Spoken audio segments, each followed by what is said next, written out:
عنها يطول، لكن باختصار هي جماعة مباركة خيرة قد انتشرت في آفاق الأرض تدعو إلى الله وتعلم الناس دين الله وتخرجهم من الخمارات إلى المساجد وتخرجهم من الملاهي والمراقص إلى بيوت الله وتعلمهم الآداب النبوية وتبذل جهدا في الأرض اهتدى على يدها الملايين ودخل في دين الله على يدها الآلاف. لماذا نمنع هذا الخير؟ قد يقول قائل لكنهم لا يهتمون بتكوين الإنسان تكوينا كاملا في عقيدته وفقهه وفكره. نقول يا أهل الفكر ويا أهل العقيدة ويا أهل الفقه والفكر والعقيدة تولوه أنتم، علموه أنتم، دعوا هذا يدخله لكم في المسجد وأنتم بعد ذلك تولوا تكميل ما عنده من نقص.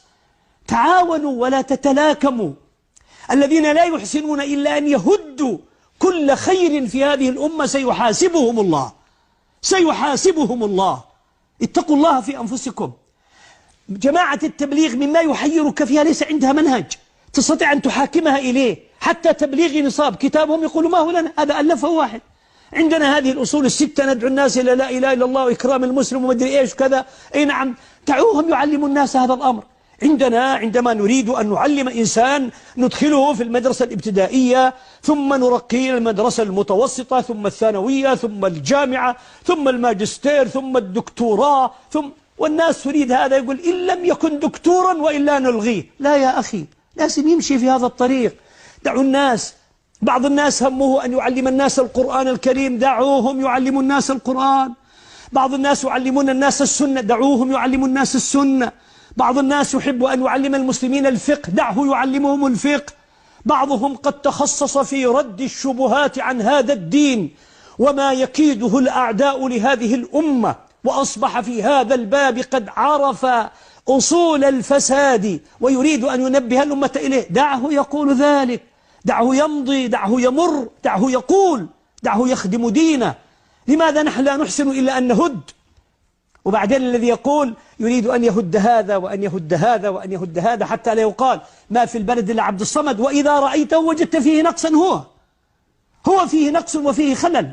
لا يجوز. علينا أن نتقي الله وأن نخشى الله عز وجل. والله أعطى كل واحد قدرة وخصوصية معينة من أجل أن يخدم دين الله، فدعه يخدم دينه مما تمكن أن يخدم دينه من خلاله. بعض الناس والله متخصص في أن يخدم الناس بكفالة الأيتام والفقراء، دعه يخدم المسلمين عن طريق خدمتهم الفقراء والمساكين. وأنت يا أخي تعال كلمهم. أنشأ مؤسسة للأيتام، تعال أنت ضع لها منهج وجيب المدرسين وخلهم يدرسوهم. لكن تقول لا تضع إلا حتى تكون مثلي صورة طبق الأصل، وإلا خلى الأيتام تتلقفهم أيدي اليهود والنصارى وتضلهم عن دين الله. اتق الله، اتق الله.